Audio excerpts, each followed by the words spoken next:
Yeah, Yeah, perfect. okay. We did it. Perfect. Yes, Okay. yes. Okay. So, should we get started with our little interview? Absolutely, Okay, yes. Okay. perfect. So first of all, today we would like to talk about like more about your profession. So before we already like introduce ourselves a bit, but like our names are Julia, Alice, and Sophia, and we are psychology students at the University of Amsterdam. And this interview is part of our project called Psychologist in the Wild. It's like part of our course, Practical Academic Skills, and it was created to give us a clearer insight into our future and career path we might choose after finishing our studies. So we do really appreciate this opportunity to get like a more practical insight in the work of psychologists. And during this interview, we would like to get to know more about you and your job. And we divided the interview into like three parts, including like career choices and personal life, cases and treatment, and innovation and ethics. So each category will contain up to like 5 questions Mhm. to get to know more about you as a person and a psychologist. And the interview will take approximately an hour. So we have enough time to cover everything. And yeah, we're really grateful that you gave us the chance and you're here with us today. So yeah, Mhm. Okay, you want to say? yeah, for the first theme, we want to discuss the choices you've made in your life that led you to the decision of sexology, as well as the balance and emotional burden of sexology on your personal well-being. So the first question is, what was your study path throughout high school and university that actually led you to becoming a sexologist? Yes. So I did MAVO, which is like the lower education part. Like if in the Netherlands, if you want to go to university, you have to have VWO. So you have MAVO, HAVO, or VWO. And somehow I got tested, and the tests were quite low, so they put me to MAVO. But I now know that I was not put in the right direction. So from MAVO, you can only you cannot go to university. You have to have other parts that you need to do. So I went to study, which is like you study to become to have a profession. So I studied for occupational therapy in English. That's what you call that. And then you can work like in a hospital or in a care center for old people, or like with disabled people, or like in a jail, or like this kind of like care institutions. So I ended up working with older people, and I worked in a care center in Amsterdam with Jewish old people. So they all had like a number still tattooed on their arm, or like they were really like Holocaust survivors. They were all like 80, or some were even 90. And I worked there for almost 7 years. I learned a lot from these people about, you know, psychology in a way, like how to stay focused after all this trauma, not focused, how you stay positive. I mean, after all these traumas that they went through. And when I was working there, I also felt like I don't want to continue doing this for the rest of my life. I want to do something more, something even bigger than this. And then a friend of mine who was studying psychology, she was like telling me like, but you can go to university, like you can do like me, go study psychology. And I was like, but I can't. I only did MAFO, which is like, there's no way you can enter university if you have this like low kind of degree. And she said, but you're older than 26. And when you're older than 26, you can just do like an entry exam. And if you pass, then you're good enough to do the university. And I know for sure that you will be able to pass this, because if I can do university, then you can do the university for sure. And I was like, are you sure? Like I felt very insecure because I only had MAFO. But she managed to like hype me up to be able to actually say, yes, I'm going to do this. So I did my entry exams. I passed all of them. And I was 29 when I did my entry exams. And when you are younger than 30, you still can get the funds from the government in the Netherlands. So I got 4 years of financial funds from the government because I was 29 when I started my university. And because I was so motivated and I really wanted it, I passed all the students. I did it in 4 years, everything. And I got all my exams. So I finished university after 4 years. And at the end, like I was confused a little bit, like what kind of master do I want to do? Do I want to do? I really was interested in neuroscience. Yeah. Then you end up again working in like a hospital or a care center. I was like, I want to get away from that. So I want to do something else, but I don't know yet exactly what. Um, so in the end, I decided to do social psychology as my master's instead of neuroscience.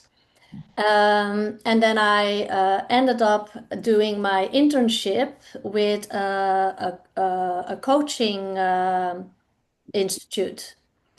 And they were focused on positive psychology as their coaching method. So that's where I ended up.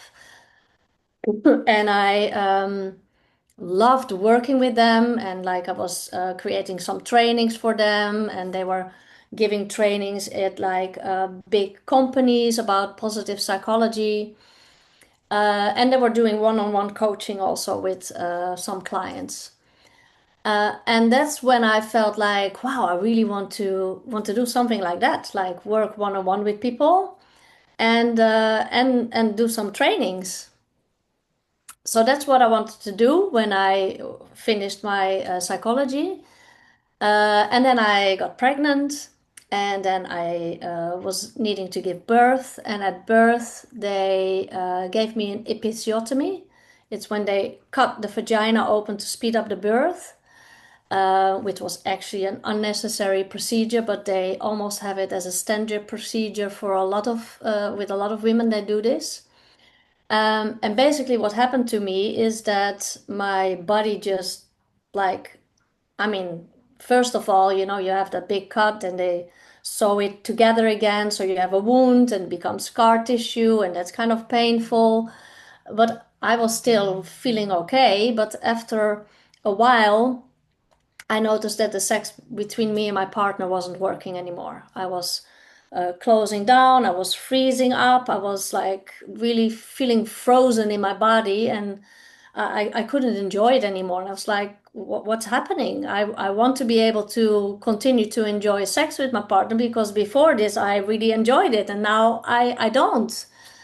So I wanted to find a solution, and I just went on a search online to figure out how to fix this. So I was reading books, doing courses, and all these things. And then eventually I managed to get through it and get to the other side. And that's when I realized, like, this is what I want to do. This is what I want to add to my psychology. Like, this is actually the master, because even in university, I was interested in the subjects sexology, but there's no subject. Like, yeah, I was in the VU, and in your university there is one, I think, lecture or something that you can sign up for, and that's it. It's like a 1 hour thing, and I'm like, what? That's- and it was impossible to go from my university to yours to just do that lecture, but I was so interested in it, and there was nothing about it. So I decided to do a study in America, which is focused on sex, love, and relationship, but it's also again was coaching. So I did this. Was a 1.5 year training that I did, and that's when I decided like I'm gonna really fully focus on creating my own how do you call it, my own practice, and help women with this, with the same thing that I've been struggling with. And the interesting thing is that I was afraid to call myself a psychologist, because that little voice of like, you've only done MAVO, you're not good enough, was still there in my mind. So I was like, okay, I can call myself a coach. That's safe. Yeah. And I was coaching women with this. And then after a while, I was like, realizing like actually I'm really good. And I am a psychologist and I am actually doing therapy with these women. And that's where I got to work for an online platform, which is called here in the Netherlands Psycholoog op afstand. It's like a psychologist from distance. And they have a huge platform with a lot of psychologists that work for them. And they get clients and they send them to me. So I get clients from my own website, but I also get clients through them. So that's how I got to do what I'm doing now. Yes. So you didn't do like a master's in sexology. No, I didn't. Okay. And So, there's been moments that I wanted to because there is not really a master's in psychology in the Netherlands, so you need to go either to Belgium to do something, Yeah. and that study is very clinical. And I realized that also through the work that I'm doing now, that what a lot of women need is not even so much that clinical part, but really like it's all about the psychology, about the feelings, about the subconscious mind, the programs that we receive in the society that we live in, and that's what's influencing our experience of sex and intimacy the most. So the study that I did on the coaching part in the United States, that helped me a lot because it was much more spiritual coaching and on the emotional side instead of the clinical part. So Yeah. I believe now that it's actually a strength that I didn't do the clinical part, but that I really stayed and focused more on the emotional and the embodiment part. Yeah. Yeah. that's really interesting. Yes. So for the second question, you kind of explained it already, but like, why did you decide specifically to specialize in the field of sexology? Like, were there like specific events that Yeah. led you to becoming one? Yeah, so what I said, like having giving birth to my son, after that I felt like my whole body was in like survival mode when it came to sex. Um, and can you repeat the question one more time? There was one more thing I wanted to say, but I forgot. Specific events. Say again? Were there specific events that led you? Yeah, and you asked me something else. Okay, you can repeat that one more time? Why did you specialize? Like, why Yeah. did you decide to specialize in this Yes. field? Yes. So why I specialized in this is because this is what I experienced, and I realized that I'm not the only one, and that it's really hard to actually find help. Yeah. Like for men, you have Viagra and Yeah. problem fixed in a way, And for women, there's no such thing. There is no like a Uh, one size fits all thing or a magic pill that makes it work again for women. It's a multi-layered event, and there is a multi-layered resolution necessary or method necessary to actually fix our problem. And that's where I realized like I'm already a psychologist and I love this coaching thing that I was doing in my internship, and I fixed it on myself. So I know I can fix it or help other women to that are dealing with the same thing to fix this too. And I got really excited about it. I was like, this is what I'm here for. This is what I want to do. Yeah. that's Okay. so nice. Yeah. Since that event definitely had like an emotional impact on you, how do you manage to have like a balance between your work and personal life? Yes, that's a very interesting question because the first few years there was no balance. I Mhm. was only focused on my work because I felt such a passion, a drive to do this. And also because I didn't have that online psychology platform yet. So I needed to find my own clients. And as how do you call that in English? An independent psychologist. Like I wasn't working with like an institution or anything. You have to do your marketing, and that's a whole other business. So marketing, social media, how am I promoting myself? How do people find me? It's like I was working like 70 hours a week, I think, day and night. Oh my God. Yeah, that's a lot. Yeah, and in the end, like there were other struggles with me and my partner. So our sex problem was fixed, but there were compatibility things, and also me working so much. In the end, we still broke up our relationship. But I was working full time to make this work because I really felt like I want to help all the other women in the world too. And the only way I can do that is to reach them, or they need to find me. Yeah, Marketing is just yeah, that was most of the time. Like 80, 90% of what I was doing was marketing. yeah. Yeah. And would you say that when you're having clients or and when you're trying to like help them, does this create like an emotional impact on your personal well-being? When I'm helping them. Yeah, like the struggles that they share with you. Yeah, yeah. Well, of course, on one side, sometimes I find myself thinking like, "Oh my God, who the hell wants to have a relationship?" Because all the Yeah, all the problems that you hear every day, like, my God, you just want to be on your own and you don't have all these issues. Like, who wants to have sex? Just play with yourself. And then it's also like sometimes I hear myself say those things. Yeah. yeah, But that's only sometimes when I'm very tired and when there is like, a lot of clients, like sometimes they come in like clusters, in like groups where Yeah. there's very big problems. I'm like, oh my God. Oh. Yeah.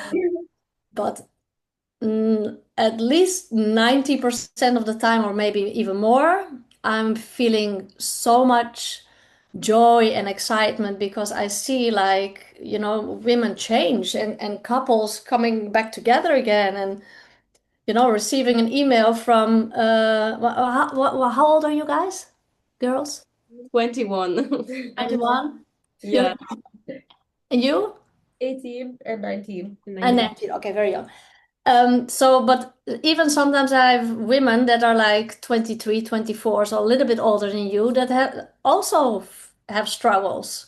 Yeah. Yeah. And I helped one girl who was around 24 or something like this, and she sent me an email saying, "Oh my God, I just wanted to share this, or I have to share this with you, but I just had the most amazing, incredible sex with my boyfriend, and I'm so happy now, and he is so happy too." Like, yeah, this makes me happy.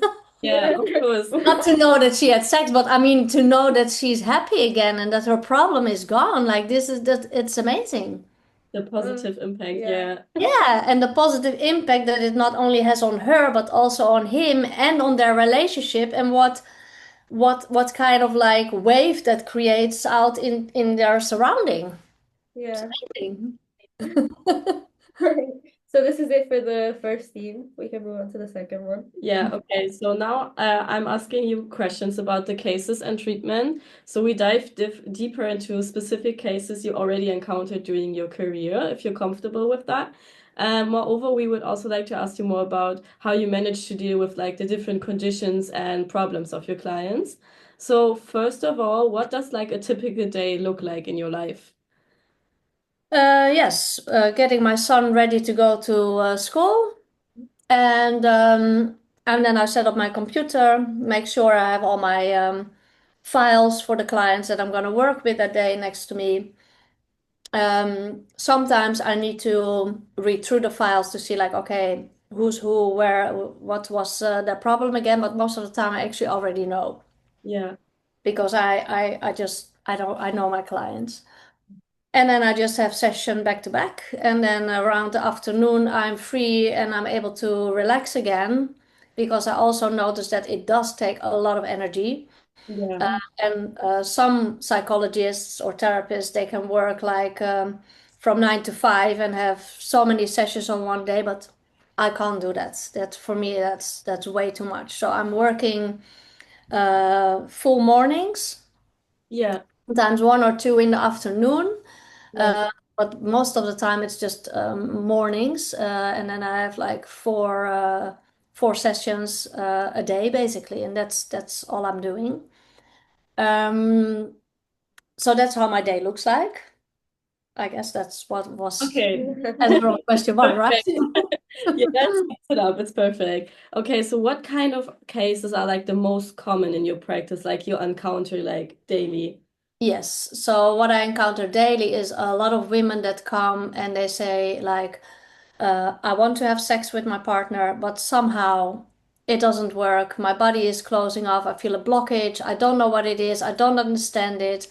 Uh, am I still in love with him or am I not in love with him anymore? Because I don't know. I don't feel the arousal or and now I feel confused. So that's basically like I'm feeling blocked and Yeah. I do want to have sex, but I'm feeling blocked. That's number one for women. For men, it is I'm losing my erection, or I feel like my erection is getting too weak, or I'm ejaculating too fast. And the interesting thing is that now I see also a switch coming up, and I think this is also because of the pornography that's coming, that's so available, is that men sometimes find it hard to actually to ejaculate Oh, so like during penetration. yes, Yeah, and why is that? Is because of the desensitize. Wow, it's such a hard word. yeah.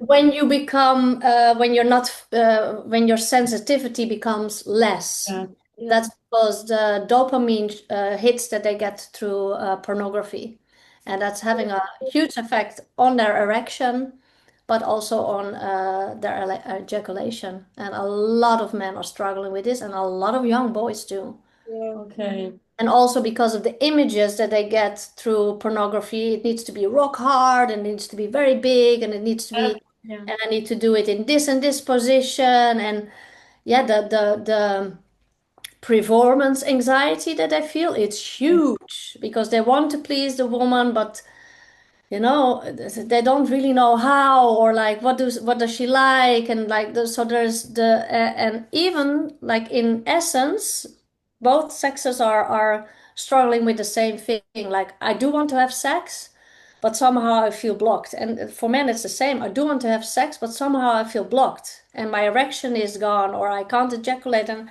I don't know what to do. Okay. So like a blockage for like having sex. Yes, yeah. Do you have like what was one of your like most memorable cases and why?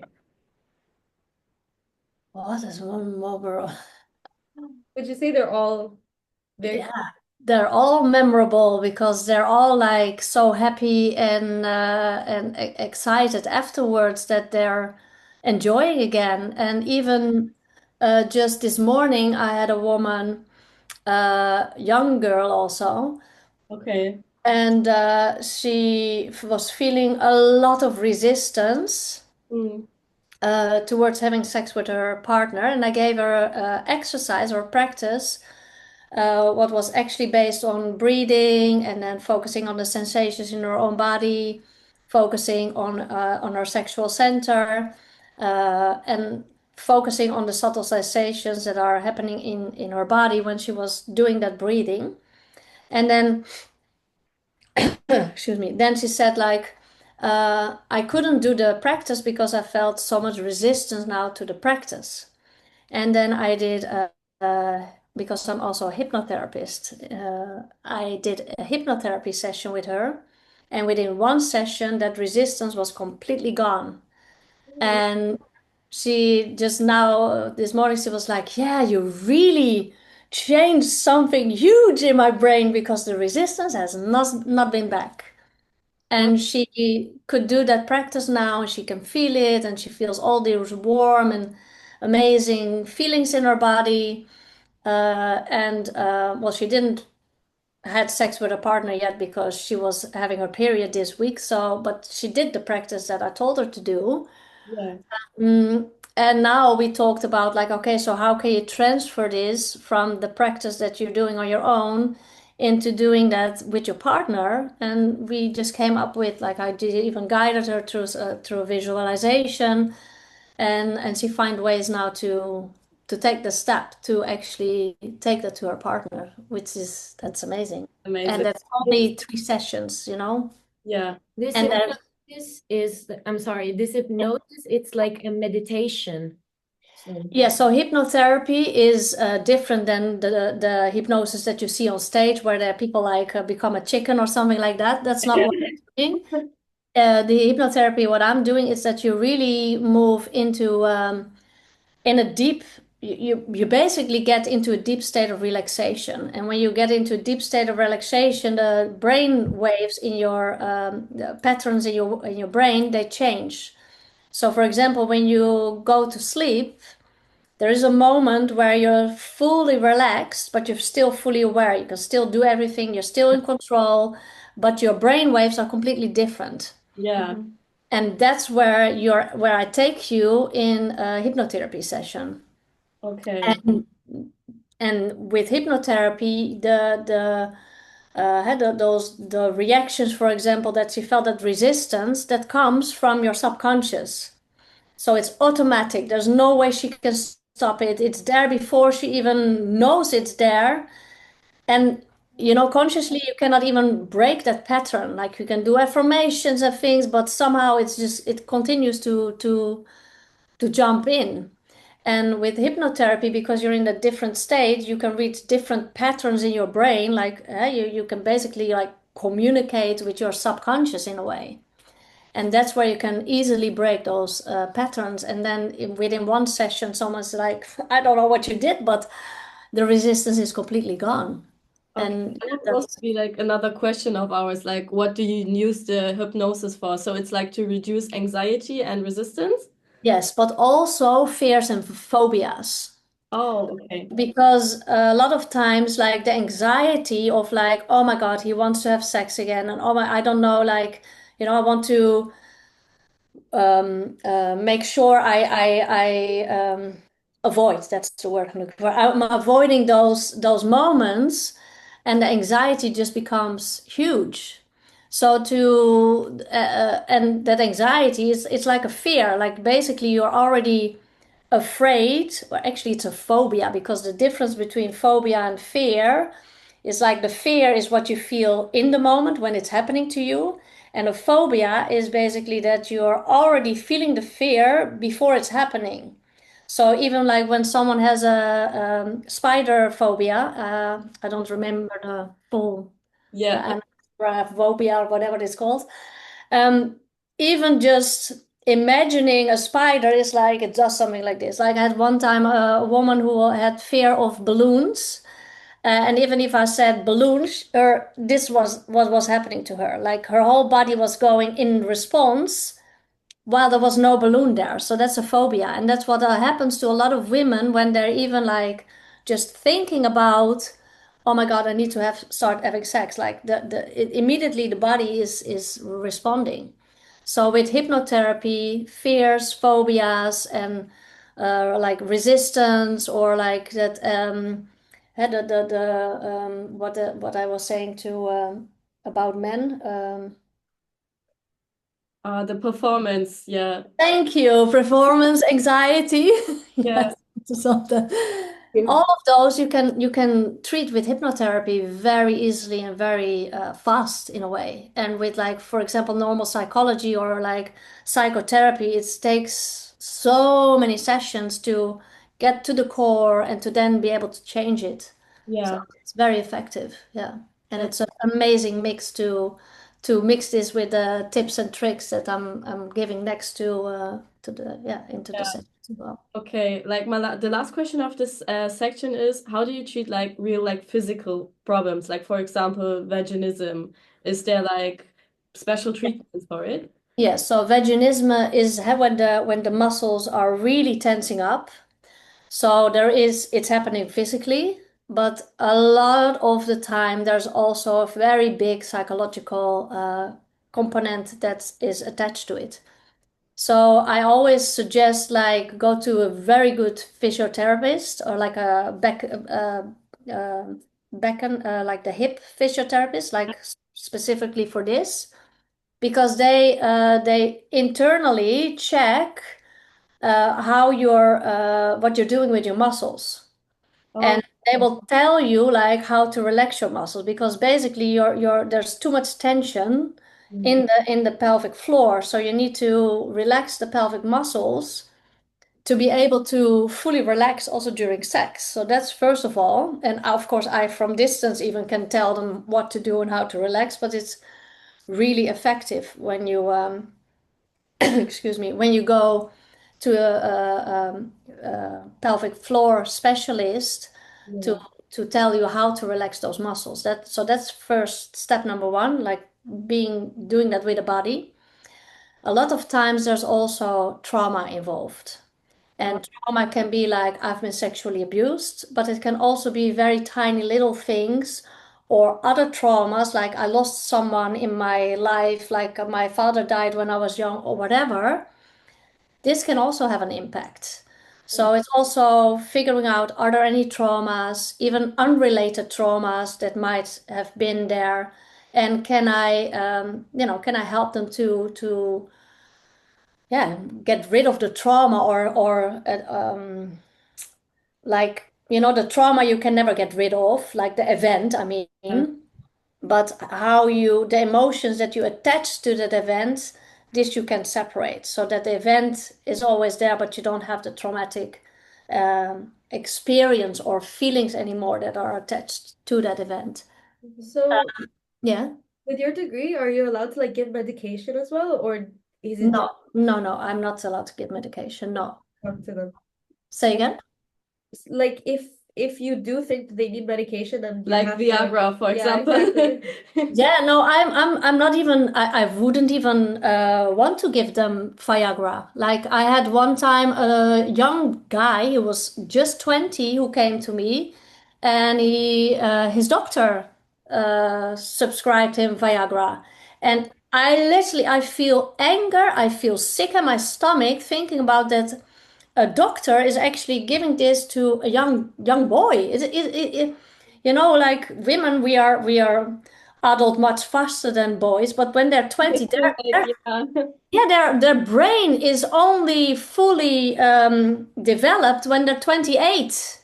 Yeah. So Mhm. it's 8 years while the brain, and you're giving this boy Viagra. It's like it's sickening to me. Yeah. Yeah. He doesn't need Viagra. He needs to learn how to not look at porn anymore, to trust his own body, to discover his own body, to relax, to not feel all that pressure, and Yeah. to start having fun and experiment. That's what he needs. He doesn't need a pill. So I'm not even yeah, I'm not even promoting medication. Yeah. Yeah, Okay. and I do sometimes. Like when older women come to me Yeah. between the age of 40 and 50, I do always ask them, are you experiencing any perimenopausal symptoms? Because I do know that this is a medication that a lot of women do not get and can have huge benefits, like the estrogen and the progesterone. There is a new wave of medication that are the bioidentical ones, and they help so many women. And then I just ask them, like, and then I tell them, just go talk to your doctor or go find a women's specialist who can help you with this. So then I tell them to go somewhere else, but I do ask this sometimes. Yes. Okay. Okay. Yeah. Okay. Now we're going to talk about innovation and ethics. So, the passage of time profoundly influences the world we live in, but also the human's way of perceiving the relationship with one another. We grew up in an incredibly different society from our ancestors. The era of social media, chatting, dating apps, pornography, and also casual relationships. Absolutely. We'll investigate how today's society influences our relationship with others and also with ourselves. What changed from the past, how the concept of sex varies when influenced by religion or culture, for example, and also the importance of spreading sex awareness. So, Yes. the first question is, how did relationships in both a sexual and also emotional perspective change during the last years? Yes. Well, what we said, like pornography is huge. So, and there's we cannot discuss this in like, 1 hour. It's huge, this question. Okay. And I think this is also what I hope students like you will pick up and create a whole new field. Because, like, when I was in university, which is quite some time ago, we had 1 hour of lecture, and apparently it's still like this. Yeah, it is like this. It should not be 1 hour. It should be a whole subject on its own and Yeah. especially focused on all the things that are changing now. Because my best friend, her cousin, is 13 years old, and her first boyfriend, she was like, "Oh, she has a boyfriend." I'm like, "Oh, how exciting!" Like, what did they do? Like, what? They're basically holding hands in Roblox. Do you know the game? Yeah.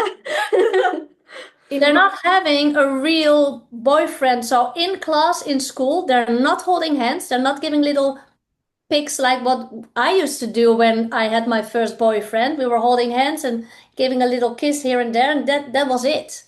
They're doing that in a game. So the distance is huge. Okay. Yeah. And I feel pornography is making that distance even more, because it's doing something to your dopamine levels. The spikes that you create in with pornography, it's enormous. It's depleting your dopamine deposits in your brain. So you need so much more to keep creating that dopamine, and your body is craving for it because you get depleted. And then when you have real life connections, you're not feeling the same. Yeah. It's impossible to feel the same. So the society where we live in, and the input, and even like just the dopamine on its own, like the YouTube shorts and the reels, like it's all dopamine hit one. So we're in connection with one another. It feels empty almost. It doesn't feel like you're getting that gratification, because everything in our society is focused on big, fast, huge spikes. Even the food that we eat, it's all dopamine spikes. It's all like instant gratification and craving. So that deeper connection, we're not going to find it. Yeah. That's Yeah. why we see a huge influx of young women and men coming in, because they all start to feel the problem. They all start to feel like, I'm afraid to make that connection. I don't know how to date. I don't know how to approach a girl. Girls feel like, I need to perform. I don't know what to do. Like, I feel like an object. And now all these things from media, like, the girls that basically got murdered here in Amsterdam on her bicycle, right? It's doing something to our brain too. Like, in one way, we're the freest that we have ever been. Yeah, feminism at its core, and at the same time, when I grew up, I went to the beach topless. It was normal. Yeah. Yeah. Yeah. Abnormal now. If I go to the beach, even I feel a little bit like maybe I should Yeah.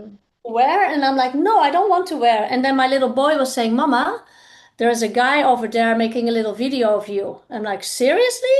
I'm like, that's why women don't want to go topless anymore on the beach. And I'm like, oh my God, even I feel it now. So even this has an impact on our freedom, on how we feel, in the way we connect. And it's creating a huge field where we need to do much more research, where we need to educate children, teenagers, adolescents on what are the influences and how to deal with this, and how to actually recreate that true bonding that we actually all seek. Because we're going to miss this. Exactly. We're going to miss the real connection and the heart to heart, real intimacy, because, like creating or staging the images that you see in porn and having sex that way, it's empty in a way. It doesn't create the connection that we actually really seek for both men and women. And So, also, many young adults, the only sexual education they do have is pornography and social media, yes. and social media. So there's another question. How do you think the lack of sex education in some European countries, because I know that here in the Netherlands, they do sex education in schools, Yes. people's understanding of consent and also sexual boundaries. Yes, that's huge. And there's also again there's two ways because at one way, like when do you start with sexual education? Yeah. Is it too early? And at the other side, there is a huge wave of like 9-year-old boys that already watch porn every day. Yeah. That Crazy. like what the fuck does that do to their brain? Like I'm getting emotional from that. That's huge, you know? Yeah. Mhm. The other side, like you, what do you when you start with that education, it really touches me. It's a very hard, yeah, thing to figure out. Like, where do you start with education? What do you need to teach them then? Yeah. And where is that boundary? And where is our society responsible for not making, pornography available for this young group of people? Yeah. Yeah. So it's a society thing that we need to talk about. It's like between families that we need to talk about in the school education. So it's huge. It's not something that we can easily find a solution for. And I really feel that, you know, the group that you are in, you're independent, you're still growing up, your Yeah. mind is still developing. So for your age, it's a huge field that's where the education really needs to be starting, because even if you got screwed up like when you were younger, you can still fix it now that you're still growing up. So I really feel like this yeah, between 17 or 18 until like 21, 22, this is where a lot of education should be happening about consent, about self-pleasure, about meeting each other, about dating even, like all of these things. It should be a normal part of any college or university, I think. Yeah. Also, like showing that pornography is not like the reality and stuff like Yes, that. exactly. And of course, there is some good things about pornography, that the people that don't have relationships, they can still feel something, but it's taking again to an extreme. And when you watch it daily and multiple times a day, it's a huge problem. It's a very heavy addiction that is very hard to break, because the thing with sex is that it's like food, like the alcohol, drugs, or smoking. They're actually quite easy to break as an addiction because you don't really need them. But when you have a food addiction, or like problems with food, or like a sex addiction, this is something else because you need it. It's part of your, Yeah. yeah, and human need. And that's why yeah, the pornography is also a very complicated thing to actually break. And that's not my specialty. I do sometimes help people with it, but it's not, I don't feel I'm even specialized enough to help people with that. Yeah. So, talking about ethics, have you ever faced ethical dilemmas in your practice, and how Yeah. did you manage to resolve them? Yes.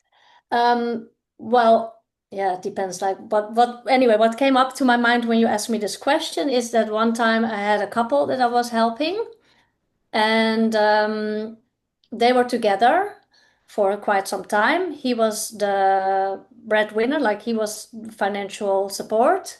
They were living in his house, and she really wanted to have a baby. He didn't want to, but he agreed. So he gave her a baby. And then he felt that she should give him sex as a way of exchange. And she was doing that, but she felt at one point like it's not working anymore. My body is shutting down and getting into the freeze. Yeah, because she was crossing her own boundaries, and then this can be a result. But he also wanted to have anal sex with her. And I told him, like, you cannot expect her to have anal sex with you if she's fully in the freeze response. First of all, it's like you're basically raping her then. Yeah. And he really felt like he had the right to expect from her that she needed to do that. Because um, um, his Like his duty was done with giving the baby. yes, he was like, I gave her also, and I didn't want this. I'm suffering every day because of this. So she should be suffering, or it's okay if she also suffers sometimes. And to me, that was like an absolute no-go. Like this is, you cannot expect that from her. You cannot. And I, of course, need to help him because that was the request where they came for. But I was like, I can't help you. And I did do quite a bit of sessions with them to say like, okay, you need to slow down, you need to do this, you need to focus on that, and then she can relax and open up more. But all the time he really felt this was, and then at one point I told him, I cannot help you anymore. I can ask my colleague if there's another therapist that is willing to help you.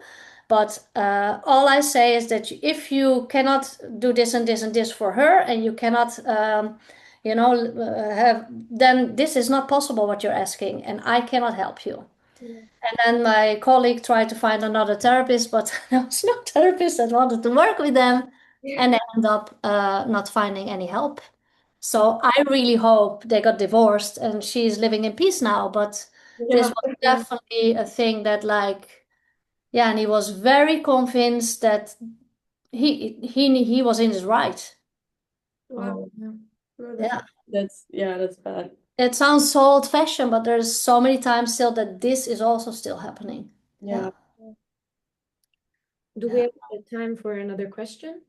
Yeah. One last one, and then I'm also about to faint because I really need to need to eat something. Okay, so how would you describe erotism nowadays? Say again, what is that? Erotism? Erotism. Erotism. Oh, eroticism. Yeah. Yeah. Sorry, eroticism. Yes, yes, yes, yes. How would I describe it in nowadays? Yeah. Um, so I don't really know if I understand your question correct. If you want me to describe how the world is seeing eroticism or No, how How you I, how would Yeah. you perceive how it? I describe it. Yes, okay. Let me get a I'm talking so much. Eroticism. So how I see eroticism is that it is something that you really feel. So it's not something like that you perform. It can be very erotic if you wear lingerie and you're like doing some pole dancing. It can be very erotic. Yeah. But if you just do it to look erotic, then for me it's not erotic because you can see it. And Yeah. when someone is embodying and so eroticism basically to me, it's when you embody sensuality. And what is sensuality? It's basically when your senses are fully activated. So when your touch, your sight, your smell, all of this is alive.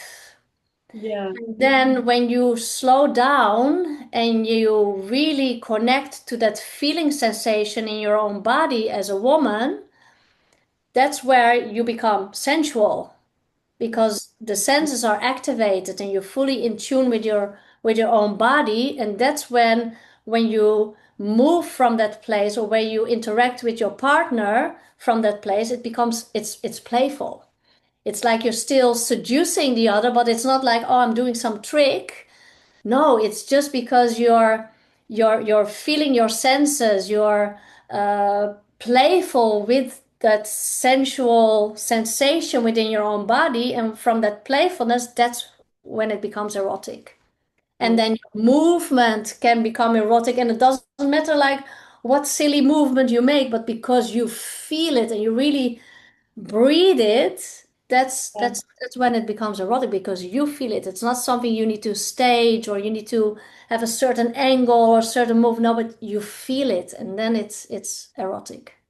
Okay. Okay. Yeah, like this was our last main question. So we would just like to ask you if you have like anything to add or any advice for like future psychology students like us.